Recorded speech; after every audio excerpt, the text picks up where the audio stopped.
Okay, let's roll right into our post race for tonight's 32nd annual Dollar General 300 NASCAR Nationwide Series race. And our race runner-up and still our points leader in the Nationwide Series by 8 points is Austin Dillon. And tonight he drove the number 3 Advocare Chevrolet for Richard Childress Racing. And Austin, certainly it was a competitive race, an exciting race. You came out of it virtually unscathed, and you still have your points lead. Talk about your run out here tonight. It was a good one. They asked us earlier in the week, what would it be like to be the points champion without a win? That right there should show you how great the racing is and how tough it is. Had 3 guys fighting it out there till the end for everything we had, and it was a heck of a race. I told Sam it was the best race I felt like I was a part of all year, slicing and dicing out there. And man, it was so easy to miss your line, and the track's obviously getting some character, and it's creating some better racing. I feel like, and it was a good run for us. This isn't one of our better tracks, and to come here and do that I'm very happy. And thank you, Austin. And Sam Hornish Jr. Comes in 3rd here tonight. He drove the number 12 Detroit Genuine Parts Ford for Penske Racing. And Sam, it was a heck of a race. You led some laps. You contended for the win. Just talk about this race out here tonight. Well, I was real excited about going into tonight's race. We had a good practice. We've been fast here at Charlotte in the past, but we've generally been way too tight. And when we got down to the last couple restarts, we haven't been able to hold our own because the front of the car won't turn. And tonight we had it turning plenty good, and as the runs went on, it continued to build freer. So I'm just happy that we came in here tonight. We ran well. It's very frustrating to be leading with 10 laps to go and pulling away from the 54 car and to not be able to win. But we just we never could get far enough ahead of the track to get our car right where we needed it to be, and I had to work hard to keep the car underneath me there the last 10 laps, and just a shame that we couldn't pull it out for everybody at Alliance Truck Parts and Detroit Genuine Parts. But good night all in all, and we'll go on to Texas and try to take what we learned tonight to make us a little bit better. Questions now for either Austin or Sam. If you have one, raise your hand. Start right back here with Alan. We'll go back to the gentleman right back here. Sam Allen, Cavana, NASCAR.com. I think tonight showed anything short of a win, and you're not going to gain many points. Is that discouraging, or do you, as a racer, do you like that all or nothing feeling? Well, I gotta not worry about that, a lot of times, because last week, we were. Any time this year that I've quit focusing on myself and started worrying about the people around me, it's not turned out the way that we wanted it to. So, Austin and I have ran around each other, it seems like, 70% of the race for the last 15 races. And, I'll gain a point or two on him one week, he'll gain a point or two. And when we leave it up to the racing, and we both finish where we should, there's not a whole lot of points to be gained one way or another. So I think the thing that I'm just going to continue to focus on is, I went out there, I drove the car, as hard as I could tonight, got everything that I thought I could get out of it, and we came up short. And up to 10 laps to go, I thought that we had an amazing shot to win the race and to be able to close it in. But to come home, finish behind him, and to keep the points the same, you got to take that as that's the positive for the night, and we'll move on to the next race. Go back in the back, and then we'll come over here to Stan. Matt Weaver, PopularSpeed.com. Sam, over the radio, I heard you guys mention the word discipline several times throughout the night.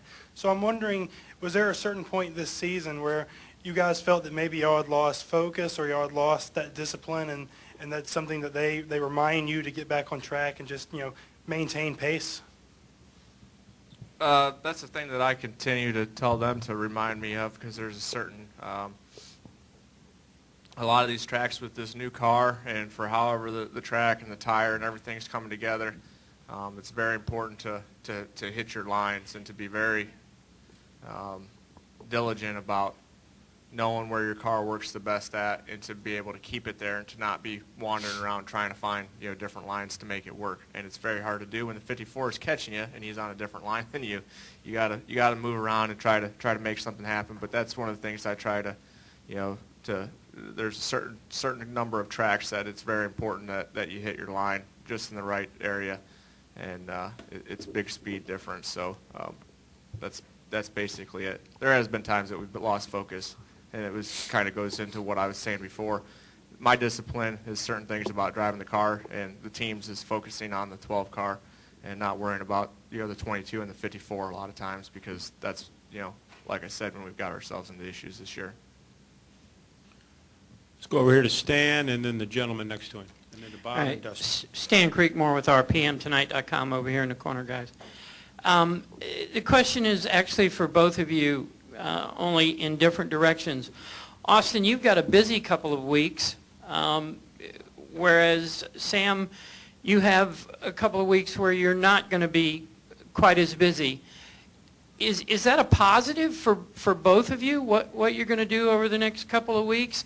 Or is there some negative? I'm going to jump in front of Austin on this one. I got 2 kids and a wife. Every week is busy. Every day is busy. So, and we're running Talladega next week. So, we're going to run with the SKF car. So we've got a lot going on with what we've got going on, and we've got a test to go to as well. So, I mean, it's not stopping. It's still staying focused in, and once my racing job's done. It fights hard with attention for 2 little girls. Yeah, same here. When you're single, you like to run around and do whatever, too. So I go and do things all the time. I'm going to South Dakota Monday and Tuesday, do a little pheasant hunting, then going to Talladega to race for Tony. So, yeah, I mean, when you're a racer, like Sam's saying, you want to be on the go. You can't sit still. I think you sleep better on the road. Go ahead. Aaron Burns, Boardsville Weekly. This is also for both of you. How do you feel about the 3 tracks coming up? But what's your confidence level, as you get ready to go to those? I really enjoy Texas. Texas is one of my favorite tracks. I've had some success and led a lot of laps there in the Truck Series and finished second earlier there, I think, this year. And we've had some good cars there. So Phoenix and Homestead, I'm comfortable with. Phoenix is a fun one. It's Sam's been good there too. So. It's 3 tracks I think we all run pretty good at. My favorite's Homestead, and I'm glad it's the last one. Let's go to Bob and then Dustin. I have similar feelings on it. If I look at the 3 racetracks that we have left, I have a tremendous amount of warm feelings going to them. Won 3 races at Texas in Indy cars, Cup car. Started my first Cup race, first nationwide race, won my first nationwide race, and my first IndyCar race there as well. So, I mean, I love going to Phoenix, and then Homestead's been really good to me as well. And I feel like each one of those tracks offers up a vastly different thing of what we're going to need to be able to do to be fast. And, I'm excited about the ones that we have coming up, that's for sure, unless it was 3 road courses, because then I feel like I have a little bit more of an advantage. Bob Pocker, Sporting News. Austin, you had a good battle there with Kyle Larson there for a while, and I mean, when you look at it, you can almost say, "Wow, you guys could be battling for a long time in this sport." Do you get any sense that when you battle him that that you're going to be seeing him, you're going to be racing him for a long time, and is there any extra? I don't know, not that you race harder, but are you cognizant of kind of where you both are in your careers? Yeah, I think it was pretty awesome. I think the coolest thing, we both showed a lot of respect for each other out there. He had the top line running really well. My car couldn't work up there. I had to have the bottom. And when he'd get a run, I'd give him that top lane, and we'd run down the backstretch together.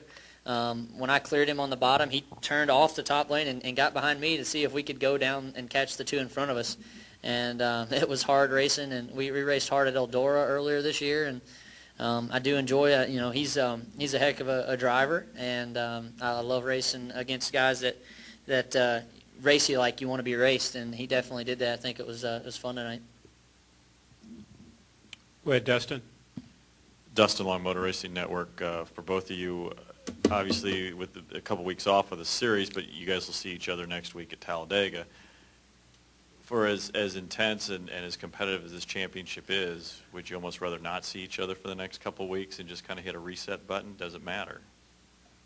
I don't care. It's Talladega. Talladega is like crazy. I don't think for us, we're just trying to go win the race. Both of us, I bet. It's all we can do and have some fun. Yeah, maybe we can work together and it's. I feel like when I raced against Austin, we go out there, we give each other room, we race each other hard. We're not taking the air off the side of the guy or getting in there and packing air up underneath him. We're racing each other clean, and I think that at least coming from my half of it, and I feel like if we get to the end of the year and we're going to run hard for the championship, we're gonna go out there and we're gonna race each other with respect, and we're gonna have a good time doing it, and we're gonna see how the points stack up at the end of it. And if I follow, it's just because I don't know all the driver etiquette on how you race each other in terms of championship. I'm talking about not packing air and not doing something. Does that have to happen at some point since there's 3 races away? I mean, is that kind of normal battle, or is that crossing the line and that's not what you should do?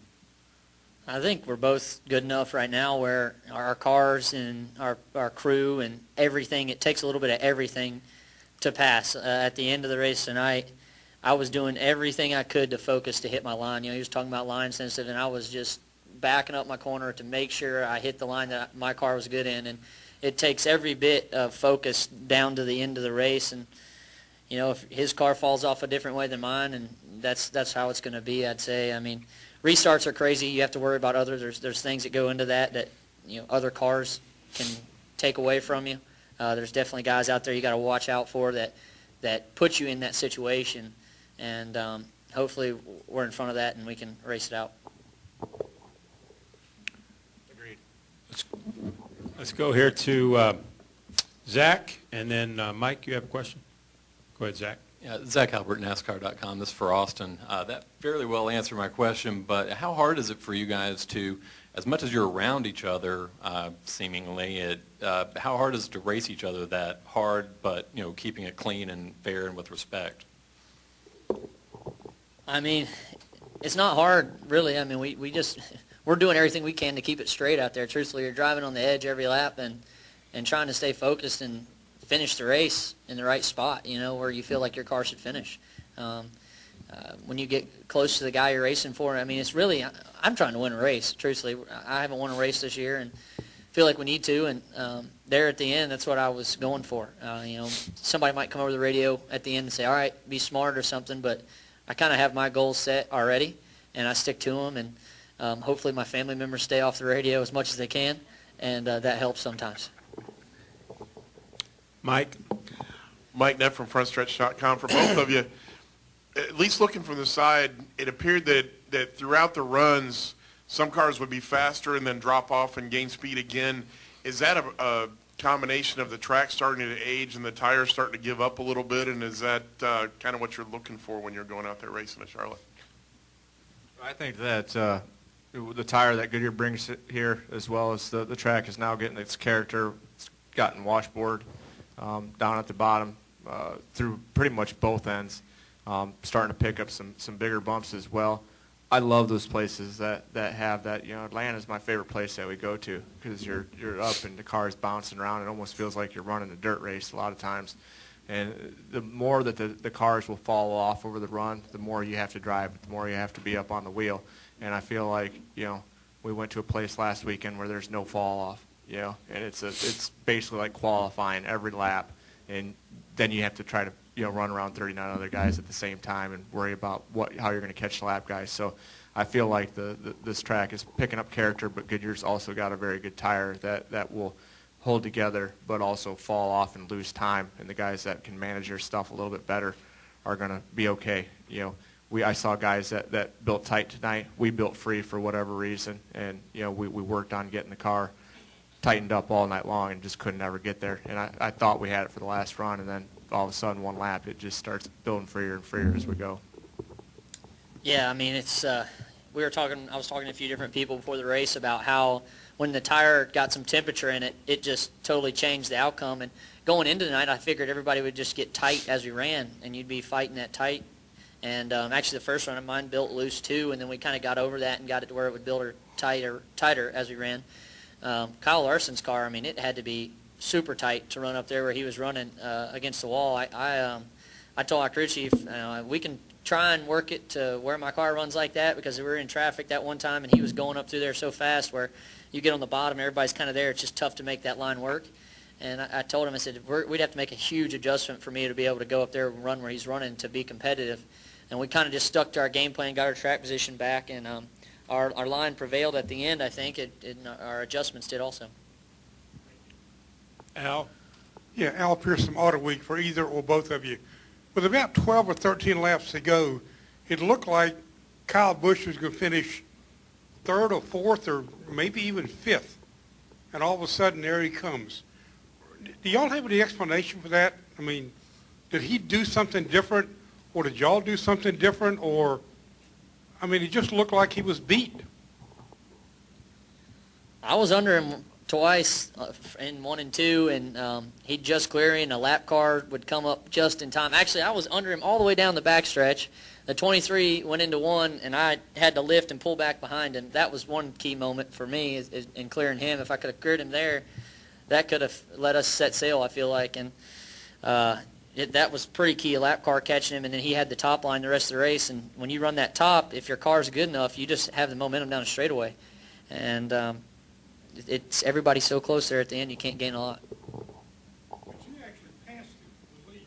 Yeah, and like I said, I passed him, and I don't know, pulled 10 or 15 car lengths away from him, and I felt like we were pretty good, pretty set, and I don't know, 12 or so to go. The car just, I mean, it just went from being right about where I wanted it to be to being free enough to where I was swatting flies a couple times, the last couple laps, and I feel like, there's a certain amount of laps that you get on the tires and, the track and how the rubber's going down and things like that, and I think that, I know he was tight ahead of me when I caught him and passed him, and then I went free, and I think that his car probably freed up a little bit and allowed him to do what he needed to do, but, he's obviously very good about, searching around, finding lines, and, giving himself the opportunity to win there at the end. And I couldn't believe it, when we pulled away from him there. So, yeah, he's catching, a couple hundredths a lap, and I could see him,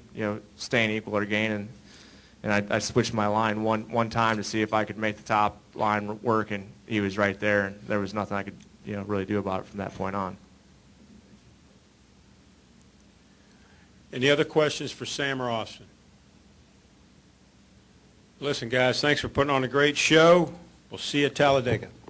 Thanks.